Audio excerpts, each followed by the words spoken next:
Hare Krishna, Krishna Krishna, Hare Hare, Hare Rama, Rama Rama, Hare Hare, Hare Krishna, Krishna. Give me the clap. Who's giving the clap?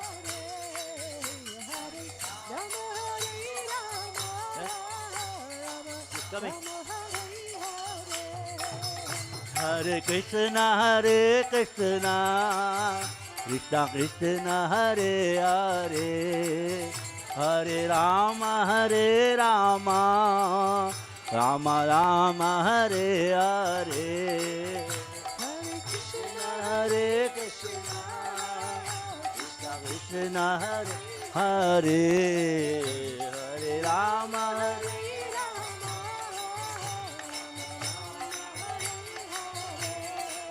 Hare Krishna,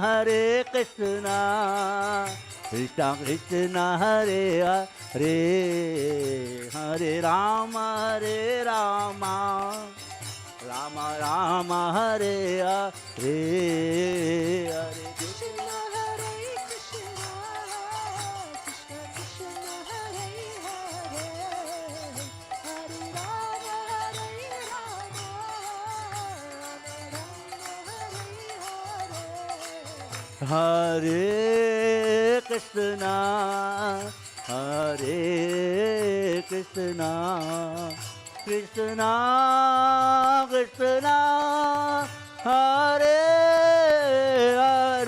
Hare, Hare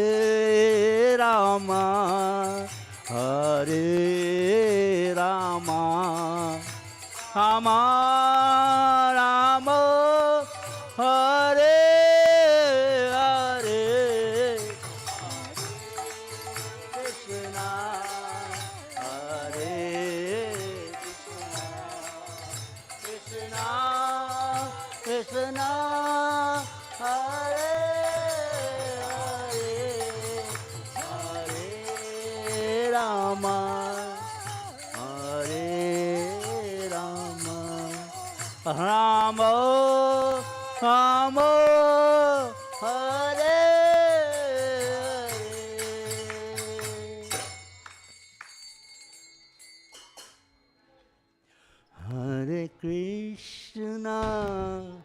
Hare Krishna,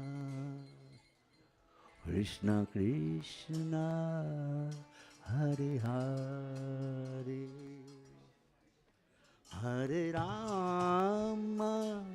Hare Rama, Rama Rama, Hare Hare, Hare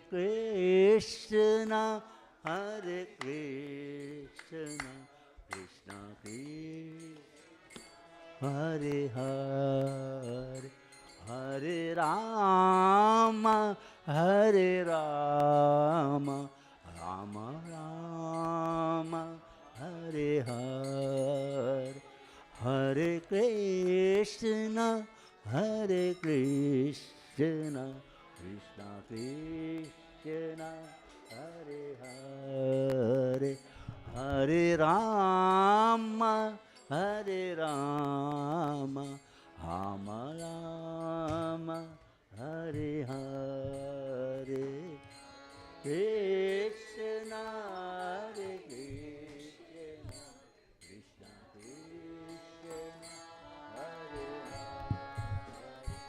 Hare Hare, Hare Rama, Rama Rama, Hare Hare, Hare Krishna, Krishna Krishna, Hare Hare, Hare Rama, Rama Rama, Hare Hare, Hare Krishna, Krishna Krishna, Hare Hare Rama, Rama Rama Rama, Hare Hare, Hare Krishna, Hare Krishna, Krishna Krishna, Hare Hare, Hare Rama, Hare Rama, Rama Rama, Hare Hare, Hare Krishna, Hare Krishna,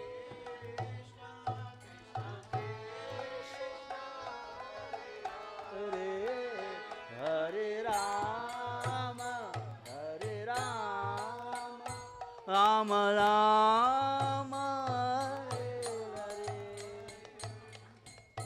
Jai Gaur Premanande.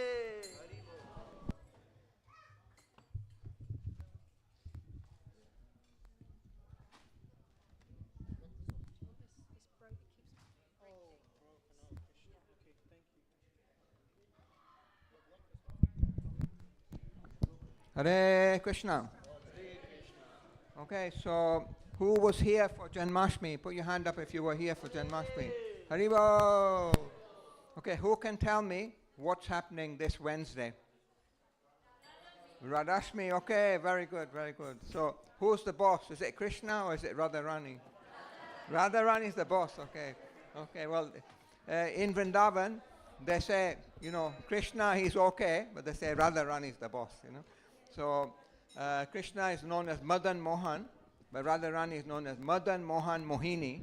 But she controls Krishna by her love, not by force, So, they say in most houses, the ladies are the boss, So anyway, it's a nice opportunity on Wednesday. We're going to have from 4:30 in the morning till 1:30 in the afternoon. We're going to have a nice program to celebrate Radhashtami. We're going to have a new outfit for deities. We're going to sing bhajan, kirtan. There's going to be abhishek. There's going to be many celebrations. So and a nice big feast. If you have time, you can come. Otherwise, in the evening, you can come in the evening. We're going to have a program in the Haveli from 4 o'clock, 4:30 onwards.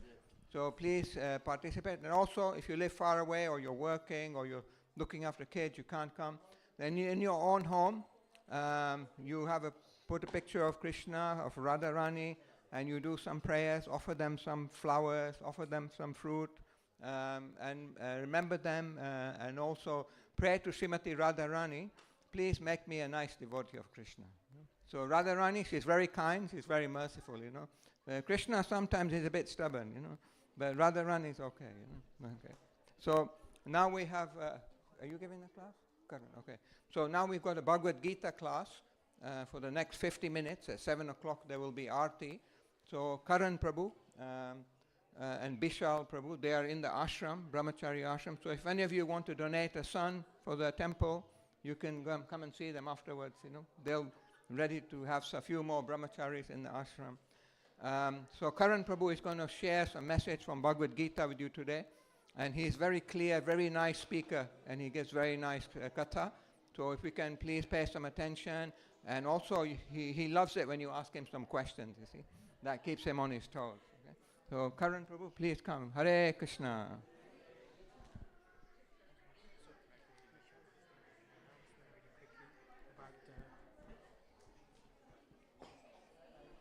Hare Krishna. Just on one more quick announcement. There will also be there's an exhibition happening in the Kirtan Hall, Hall C. If any of you is heading that way, you can go and check it out by 7 o'clock. They have a beautiful exhibition on displaying some books. So please check it out. Thank you.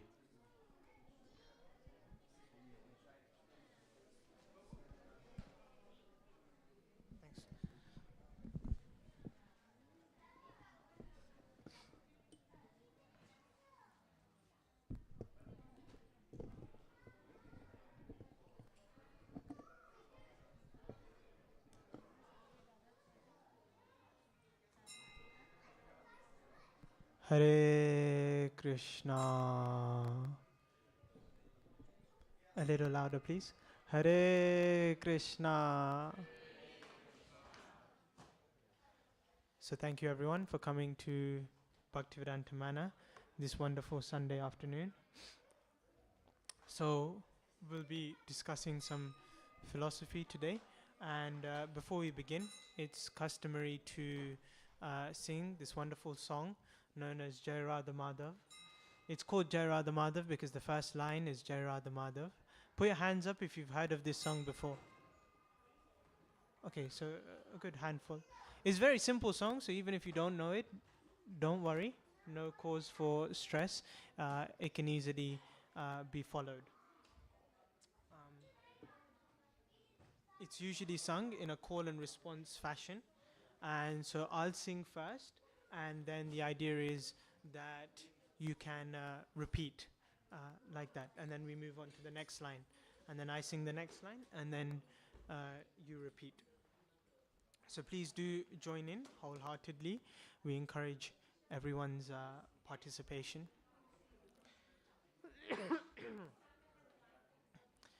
Jaya Radha Madhava Kunja Bihari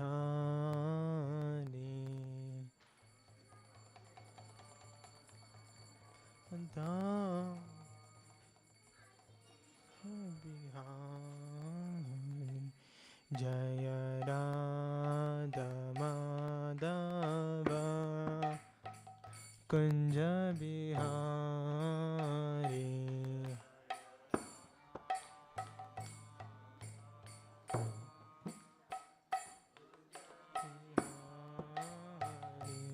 Jaya Radha Madhava Kunja Bihari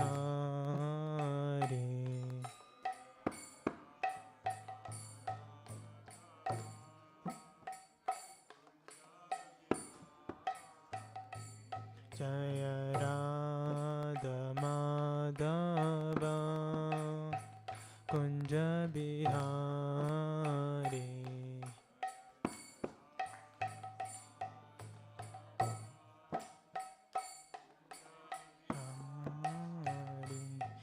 Ya Gopi Janavalabha Girivaradari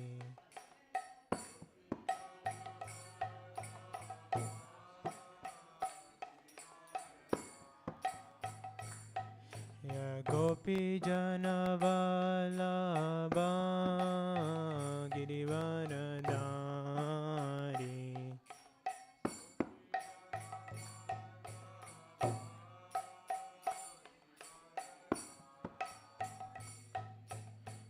Yashodanandana Braja Janaranjana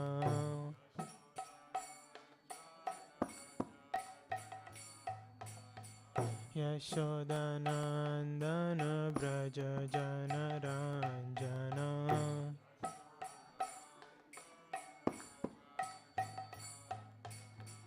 Yamunatira Vanachari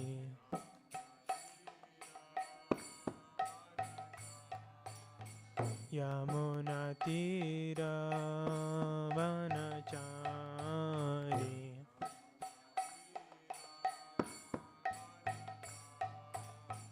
Yamunatira Vanachari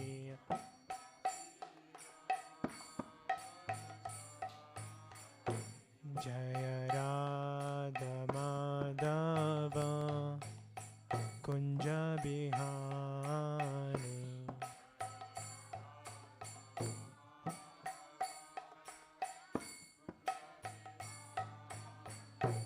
Jaya Radha Madhava Kunja Bihari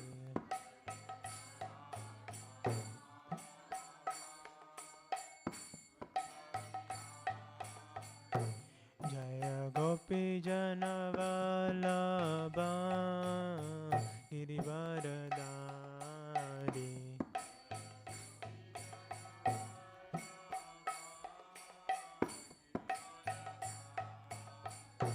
Jaya Gopi Janavalabha Girivaradari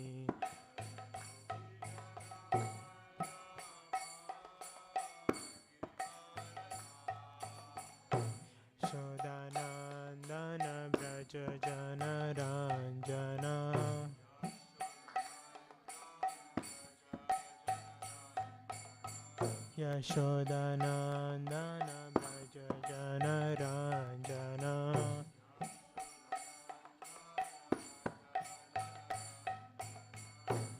Yamunatira Vanachari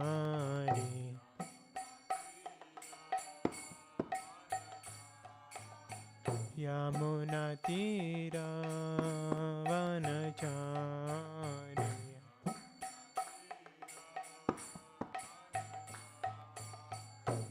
Jaya Radha Madhava Kunja Bihari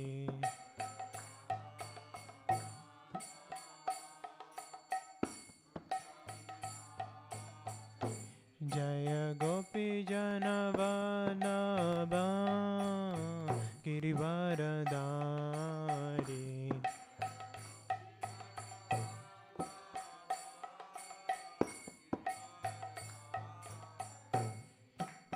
Yashodanandana Braja Jana Ranjana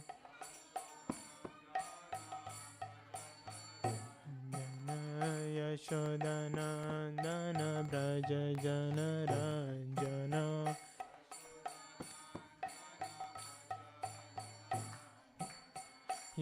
Yamunatira Vanachari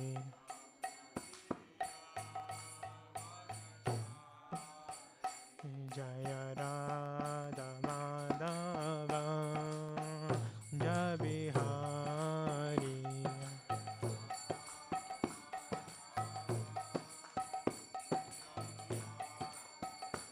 Jaya Radha Madhava Kunja Bihari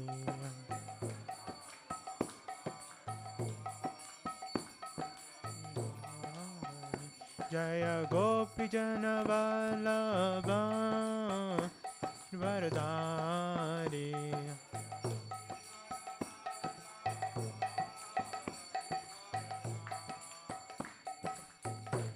Yashodanandana Prajajana Ranjana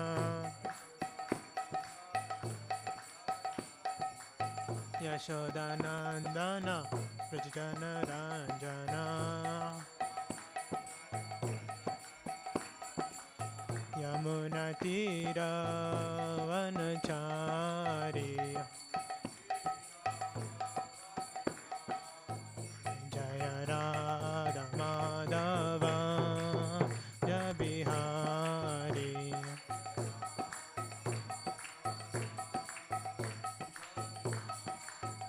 Jaya Gopi Jana Vallabha Girivaradari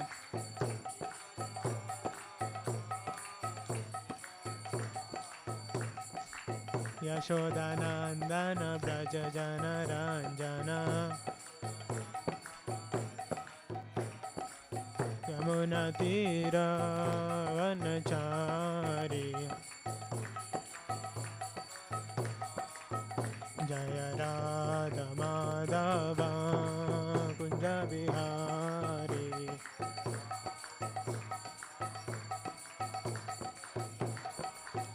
Jaya Gopi Jana Vallabha Girivaradari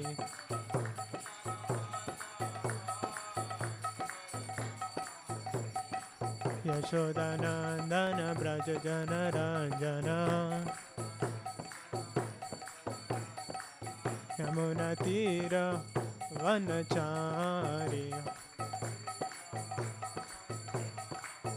Jaya Radha Madhava Kunja Bihari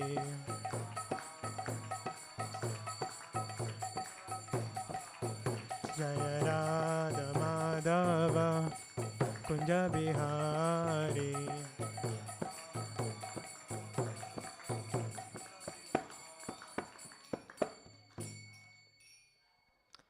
Thank you everyone for your kind participation.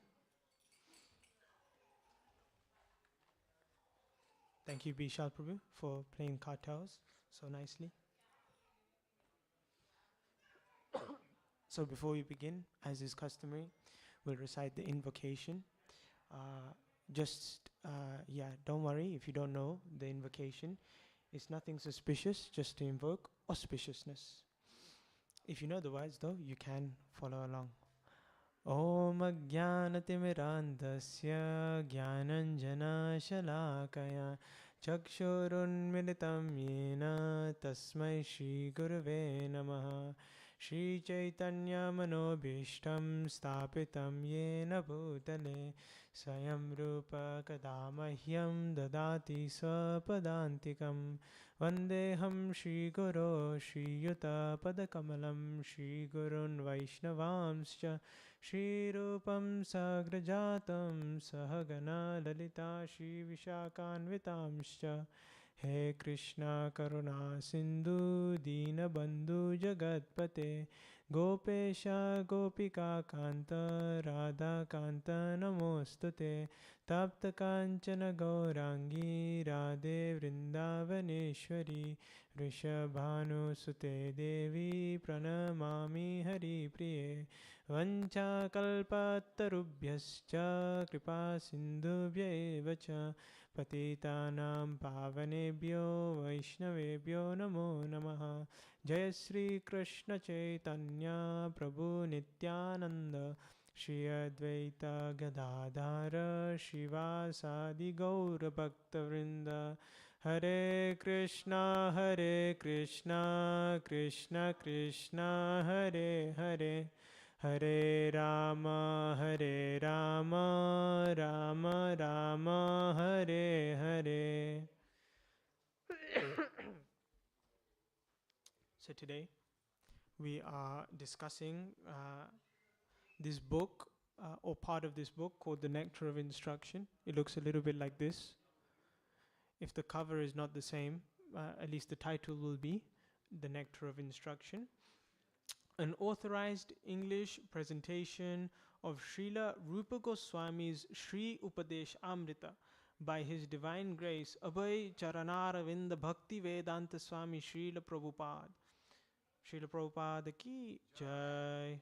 So before we begin, we'd like to seek the blessings of Srila Prabhupada.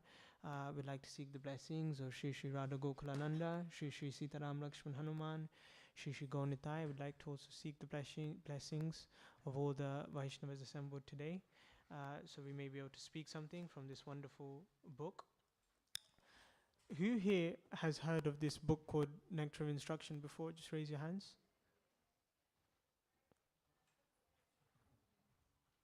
Okay, so only a handful. Okay.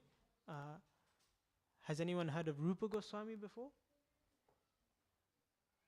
Also the same handful. Okay, that makes sense because Rupa Goswami authored Upadeshamrita, which is Nectar of Instruction. So Upadeshamrita is a Sanskrit work of the great poet and saint known as Rupa Goswami. This Upadeshamrita contains 11 texts and takes one on the complete journey of spiritual perfection and elevation. And Srila Prabhupada has translated and provide authorized commentary on this particular book. So Rupa Goswami was one of the 6 Goswamis of Vrindavan who were close associates of Sri Chaitanya Mahaprabhu. So Rupa Goswami is of great importance in our tradition because of not only his contribution, literary contribution and otherwise, but also his deep connection with Sri Chaitanya Mahaprabhu.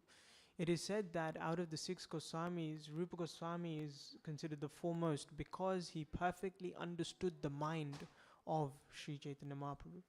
So today we're reading from text 3. We'll have to just keep the introduction of Rupa Goswami and Upadeshamrita very succinct, simply because of the time constraints before us. So text 3, if you can please repeat after me. Utsahan nishchayat dhairyat. Utsahan nishchayat dhairyat. Tat tat karma pravartanat. तत्तत् कर्म प्रवर्तनात् संगत्यागात् सतो वृत्ते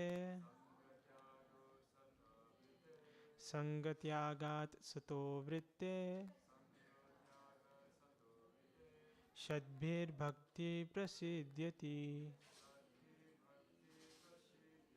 षड्भिर्भक्ति प्रसिद्ध्यति.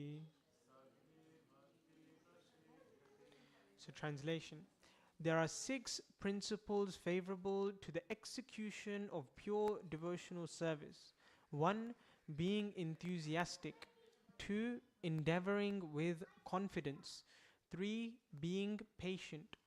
4. Acting according to the regulative principles such as Shravanam, Kirtanam, Vishnu, Smaranam, hearing, chanting and remembering Krishna.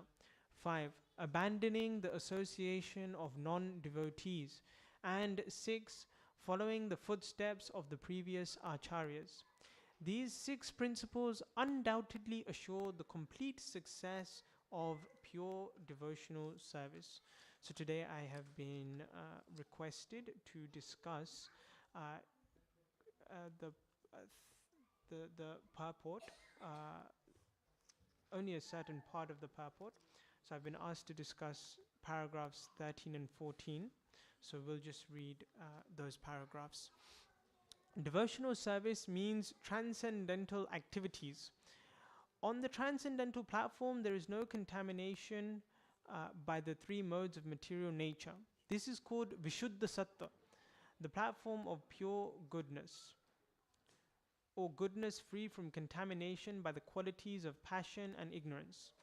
In this Krishna consciousness movement, we require everyone to rise early in the morning by 4 a.m. and attend Mangala Arti, or morning worship, then read Srimad Bhagavatam, perform Kirtan, and so on. Thus we hold continuous activities in devotional service 24 hours daily. This is Sato Vritte, or following in the footsteps of the previous acharyas who expertly filled every moment of time with Krishna conscious activities. If one strictly follows the advice given in this verse by Srila Rupa Goswami, namely being enthusiastic, being confident, being patient, giving up the association of unwanted persons, following the regulative principles and remaining in the association of devotees, one is sure to advance in devotional service. In this regard, Srila Bhakti Siddhanta Saraswati Thakur remarks that the cultivation of knowledge by philosophical speculation, the collection of mundane opulence by the advancement of fruitive activities, and the desire for yoga siddhis, material perfections, are all contrary to the principles of devotional service. One has to become thoroughly callous to such non-permanent activities and turn his attention instead to the regulative principles of devotional service. According to the Bhagavad Gita, chapter 2, text 69, Yanisha sarva bhutanam tasyam jagriti samyami yasyam jagriti bhutani sanisha pashato mune.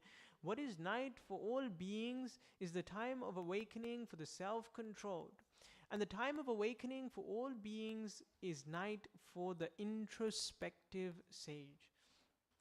Engagement in the devotional service of the Lord is the life and soul of the living entity. It is the desired goal and the supreme perfection of human life. One has to become confident about this, and one also has to be confident that all activities other than devotional service, such as mental speculation, fruitive activity, or mystic endeavor, will never yield any enduring benefit. Complete confidence in the path of devotional service will enable one to attain his desired goal, but attempting to follow other paths will only succeed in making one restless.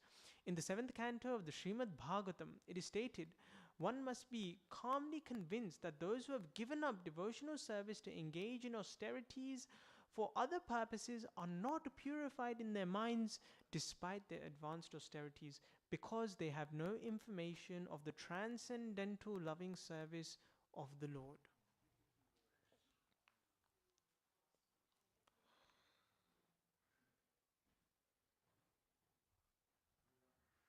So in life, we all want to be happy.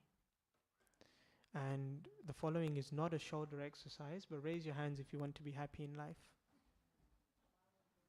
Okay. For those of you who didn't raise your hands, I'm going to assume you went to the gym yesterday and did shoulders. So we all want to be happy, and there are various ways by which we can become happy. So I'll give you an example. When I was a kid, I thought if I achieve wonderful grades in my A levels, I will be happy. So now I'll ask you, what do you think in life will make you happy? You can just call out.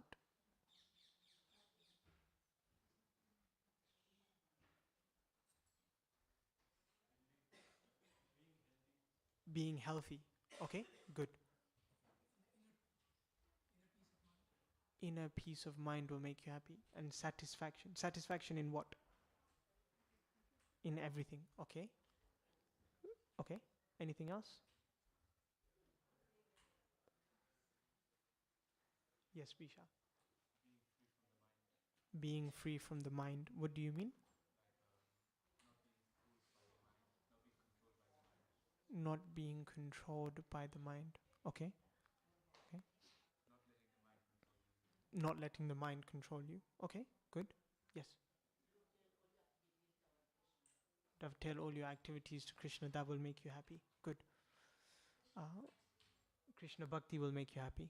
These are very wonderful answers, actually. Much better than the answer I had in mind. Now I feel embarrassed to share my answer, but I think I'll share it anyway. So sometimes I feel that if I have that last piece of cheesecake, it will make me happy because I like cheesecake. Put your hands up if you like cheesecake as well. Okay, maybe after class we can go get some cheesecake. But I feel that cheesecake will make me happy. But when I had a desire to have cheesecake, Radharani's bakery, which is just a 2-minute walk from where I reside, which is here in the ashram, Radharani's bakery was closed. So then what? So then I thought, this cheesecake will make me happy, and therefore I shall put in the hard work, endeavor and effort to arrange the cheesecake somehow or other. So I call my friends. I call the boss of the bakery. Yo, it's me. Can you get me some cheesecake? I hide. I sneak in the kitchen and try to get cheesecake. So all of these activities require hard work. They require endeavor. They require some intelligence. I have to know who is the right person to call to get the cheesecake. I have to know which is the door I have to open to get the cheesecake, because not any door will do. What if the fire alarm goes off? I have to know. And therefore, the same principle applies, that if we want to be healthy, we have to put in hard work and effort, energy. And if you want to be healthy, then maybe you don't want cheesecake. Or maybe you want cheesecake, but you can't have cheesecake. If you want to be healthy, we have to buy sometimes salad from Tesco's or Sainsbury's or wherever you shop. And sometimes it turns out that the healthy stuff is more expensive than the non-healthy stuff. So then, ow, my pocket gets damaged. The wallet is hurt. But what is it that drives us to actually go through intense endeavor, hard work, energy to get that thing that we think will make us happy? It is that confidence that when I get this thing, I will be happy. Confidence in that thing that will make me happy, and also confidence that nothing else will make me happy. So both things are there. I am confident that cheesecake will make me happy, and I am confident that salad will not make me happy, as a gross example. When you go home from the temple today and they ask you, what did you do? Don't tell them, I just heard about cheesecake, please. So when so when we have an idea in mind of this will make me happy, There's two things. One, confidence that that thing will make me happy, and the other thing is confidence that anything else will not make me happy. And because of that confidence, we are willing, able, inspired to tremendously work hard to achieve that result. So the same principle applies in spiritual life. And therefore, you may have heard of this book, Start With Why. That actually, if we want to remain motivated and determined on our path to achieve our goal, we must know why we are doing what we're doing. Because if we don't know why, then how will we be inspired to continue despite the struggles, difficulties that come along on the path? There may be times where we feel like, you know what, I've called like 5 people now, maybe it's just time for me to give up. I don't need the cheesecake. Maybe seeing the salad is 5 times more expensive than the frozen stuff, the unhealthy stuff. Maybe shall I just buy the unhealthy things? So when we know why we're doing what we're doing, it helps us remain fixed in our path. It helps us continue despite struggles and difficulties. And so that very principle is here applied in spiritual life. So one has to understand, if one is embarking on spiritual life, why am I doing this? What is the goal? What is it? And so therefore 2 things must be there. Confidence that spiritual life will make one happy, and confidence that material life will not make one happy. And so these things can be elaborately discussed. In today's society, most people are interested in material enjoyment. So let me ask you, can you give me some examples of material enjoyment that society views as very credible, and society is working towards those goals to achieve that material happiness? And please don't take my answer of cheesecake. So any ideas, what does society view as material happiness? Any examples? Money, yes, good. Having a good job, high career, nice career, house, maybe a bungalow, maybe a detached house, car, family, yes. Money, yeah, money. Huh? Going on holidays, yeah. Grand Canyons, Australia, Singapore, Thailand, USA, so many places you can go on holiday. Tenerife, I'm just naming the places I've been. Money, sweeter than honey, they say. Honey has like, it's practically just sugar, so sweet.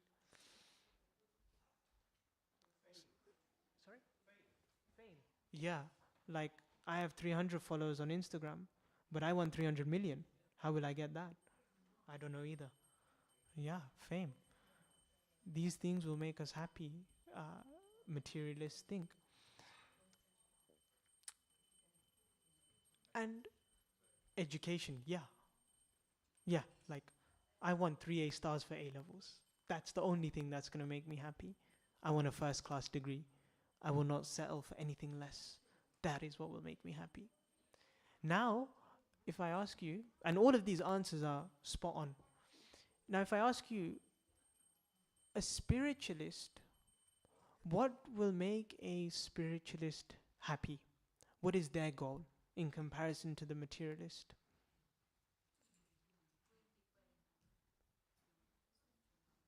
Going deeper into spiritual life, yeah, good. And what does that mean practically? Meditation, yeah, good, good. Investing in your soul, yes, now we're getting to the heart of the subject. Making Krishna happy, yes. Rishikena Rishikesha Sevanam Bhakti Ruchyate. Yes, making Krishna happy. Sorry? Yes, not coming back to this material world. Yes. These are all very good answers. for the spiritualist, therefore, the spiritualist has to be convinced that the spiritual path is what will give them happiness. And at the same time, the spiritualist must be convinced that whatever material pursuits of happiness there are, they must be convinced that this will not give me happiness. And actually, Krishna has already made that disclaimer in the Bhagavad Gita. He says, Mamupetya punar janma dukkhalayam ashashvatam napnuvanti mahatmana samsiddhim paramam gatim. That this world is dukkhalayam ashashvatam. It is full of misery. It's not just dukkha, it's dukkhalayam, a reservoir of misery. It's just complete misery. And ashashvatam, temporary. But then you may say, but no, it's not misery because the cheesecake still tastes good. Where is the misery in that?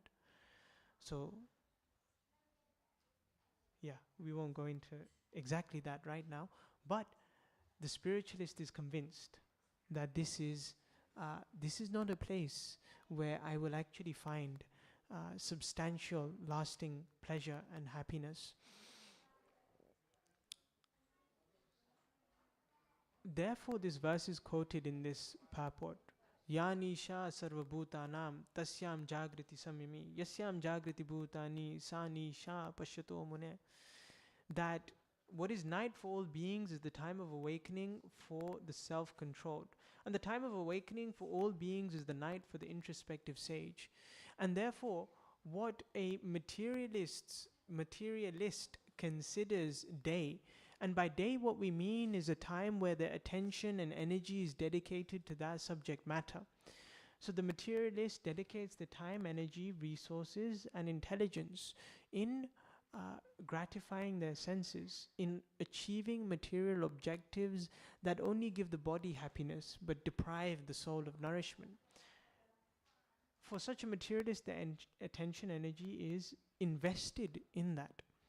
But on the contrary, a spiritualist, for them, such things are considered night. Because at night, what do? I hope so at least, we sleep. And when we are asleep, we are callous to what's going on around us. We are inattentive to what's going on around us. And therefore, such pursuits of material enjoyment and sense gratification are considered night for the spiritualist because they are not interested. And likewise, for the materialist, self-realization and cultivation of spiritual knowledge is considered night because they have no attention, interest, or would not like to apply their intelligence to such subject matters. And this can be practically experienced, that if you speak about any spiritual matter to someone who is completely materialistic, they'll have no interest. Sometimes you may not be surprised to find a response such as, okay, so what's the weather like? They'll just move on because they're simply not interested.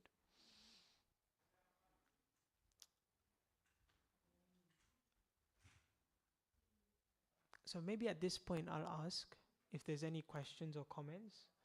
Otherwise we can continue.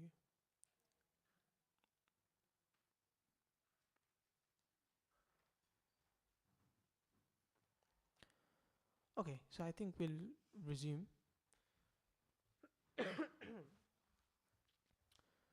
Then comes the question that, okay, why is material life described as full of misery? And how can one develop confidence that material life does not bring happiness?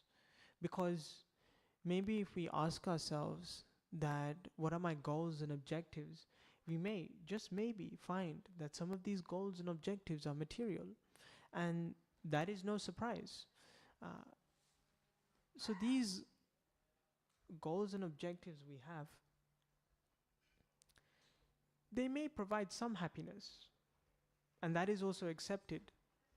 Yan maitunadi grihamedi sukham hi tucham. This happiness is there, but it is insignificant.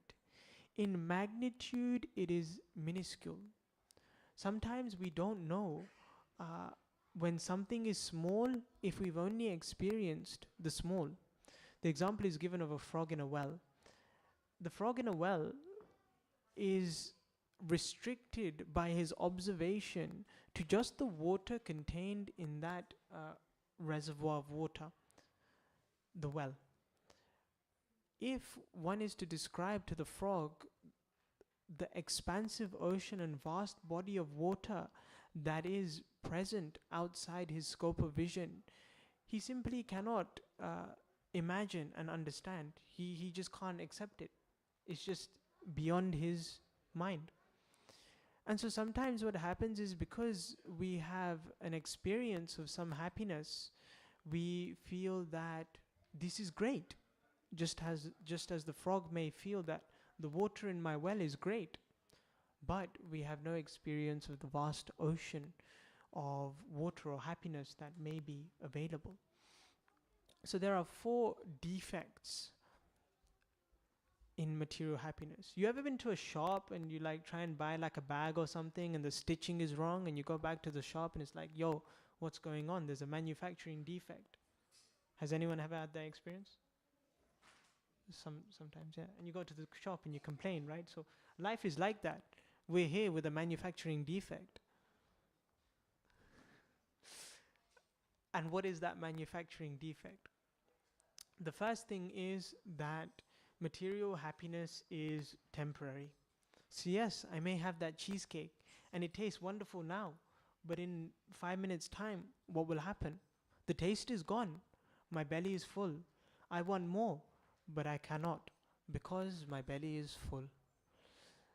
And even though I am enticed by the strawberry layer on top with a wonderful cherry on the top, if I have one more, I'll have some stomach cramps. Has anyone ever been to the Cheesecake Factory in the USA? So if you want to practically experiment what I'm talking about, you can order a whole cheesecake from the Cheesecake Factory in the USA and experience what it's like to want more but can't have more, but if you do have more, you will suffer more. And so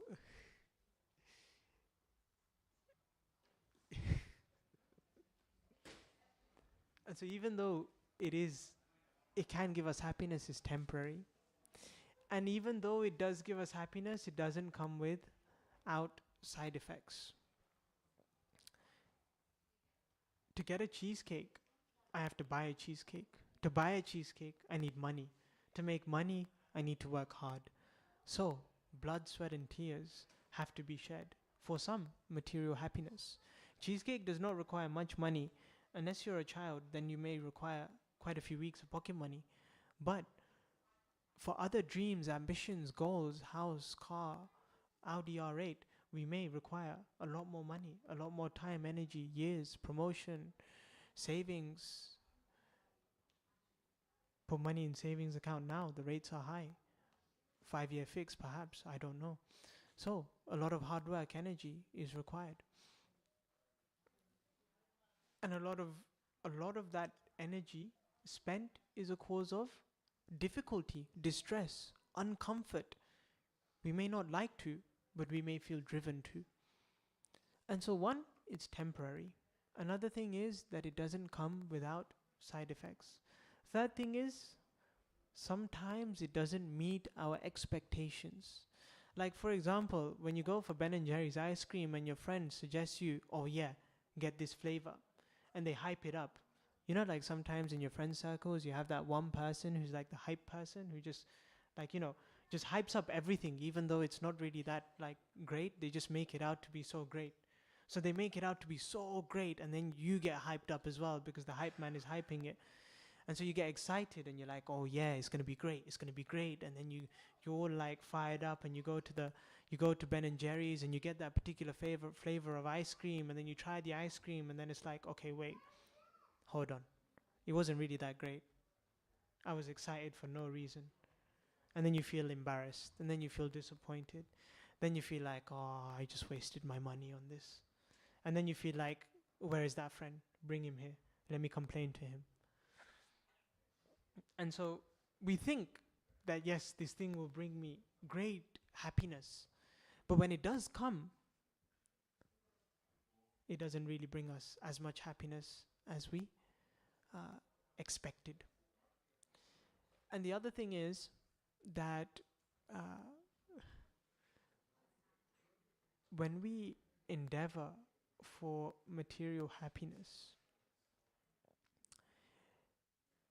if we don't go all the way, we don't get the result at all.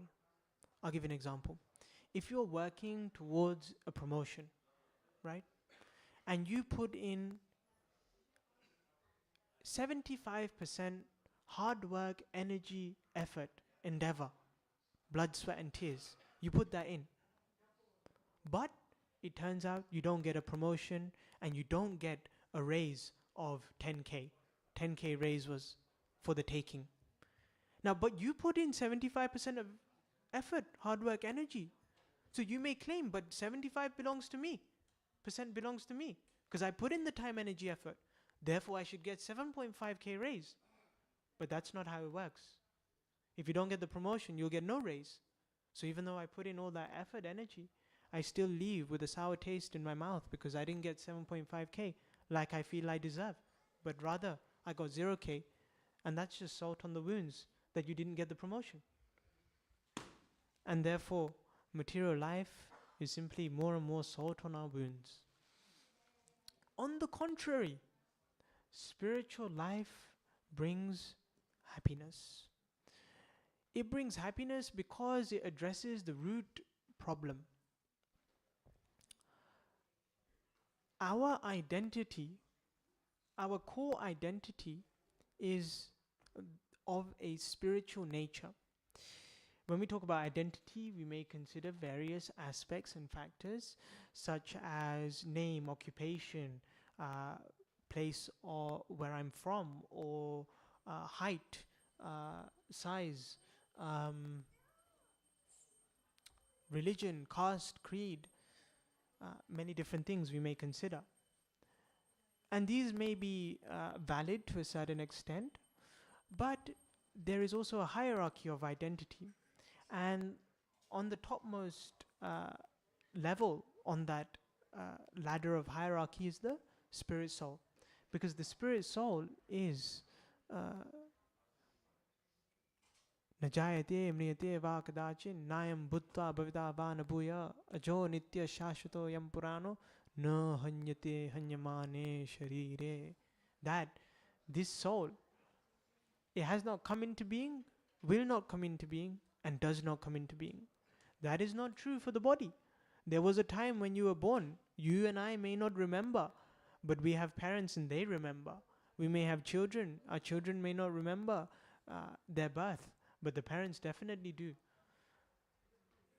And at one point or other, we will have to leave also. We will have to die. We may not be fully conscious, aware, but people around us will. And so the body does come into being and then will also disappear. The spirit soul is described as eternal, primeval, unborn. And this soul does not die when the material body dies. And therefore, this spiritual aspect of our identity is our permanent identity, our deepest identity. And therefore, it is befitting for us to give attention to that identity, for us to invest in that identity. And what does that mean? That means investing in spiritual science and cultivation of spiritual knowledge, self-realization, realizing who I am, what am I here for, what is my purpose. And so when we start investing in this way, when we start to develop our understanding of this soul, then we can start to engage in the occupations of the spirit soul. The spirit soul is deeply connected with God. God and the spirit soul are never at any time one, but they have a very intimate relationship. Mamevamsha jiva loke jiva bhuta sanatana manashishtan indriyani prakritistani karshati. Krishna says in the Bhagavad Gita that these spirit soul is my part and parcel. And therefore, when we connect back to our Father, God, we develop and revive our eternal relationship with Him. This is done by the principles of devotional service. Shravanam Kirtanam Vishnu Smaranam Pada Sevanam Arjanam Vandanam Dasyam Sakyam Atma Nivedanam. All starts with hearing and chanting and remembering the Lord's name, fame, pastimes and glories. And so this is what is involved in spiritual life. How can one become confident that spiritual life is what will bring me happiness? We've discussed a little bit of how material life may be futile in our pursuits of happiness. But how is it that spiritual life will bring me happiness? That we will practically experience in precisely 2 minutes. In 2 minutes we will start Gaura Arti, and the lead singer will sing one line, and then as an audience we will respond. And we will be singing this wonderful song that has been composed by Bhaktivedanta Manor, and thereafter we will chant together the Hare Krishna mantra. So this chanting is a wonderful process actually of connecting with Krishna. So you can practically experience that when we chant this mantra, there is something there. There is some sort of pleasure. There is something there that is not there in material sound. You may wish to conduct an experiment at home. Try chanting Coca-Cola and see what happens, and try chanting Hare Krishna and see what happens. So when we see that there is something there, it increases our faith and confidence. Just in the same way that when you drive a car and you put your foot on the gas pedal, just a slight amount, just a little bit, the car will move forward. Then if you put your foot down a little bit more, the car may go 10 miles an hour. You put your foot down a little bit more, the car may go 20 miles an hour. Thereafter, you have gained confidence that if I slam my foot on the pedal, the car will go fast. And therefore, taking step at a time, we can develop confidence that in spiritual life we will become happy. So now we will sing Gaurati. Hare Krishna. I'll just play sing now for now, and then the visual game. Hare Krishna. If everybody can kindly put their mats away towards the left-hand side. Thank you. I'll just play sing now. Please come forward for the Guru Arti. Hey Rishi, do you want to get your drum from upstairs? Please do sing along and chant along with us after the lead singer. I'll play on the floor in the meantime.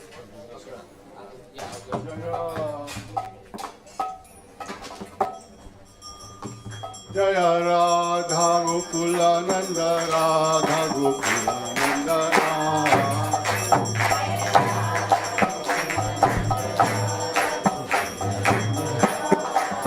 Jaya Sita Ram Lakshman Hanuman Sita Ram Jaya Lakshman Hanuman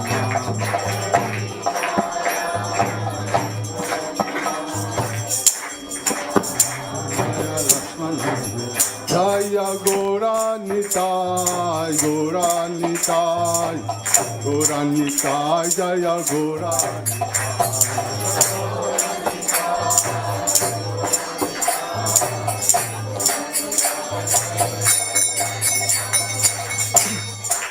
Namo Vishnu Padaya, Krishna Prastaya Bhutali Srimati Bhakti Vedanta Swami Nityanamine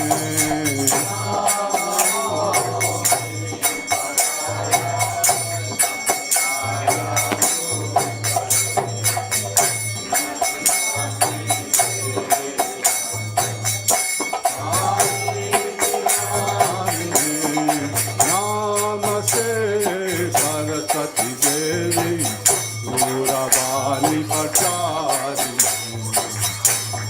विशेषा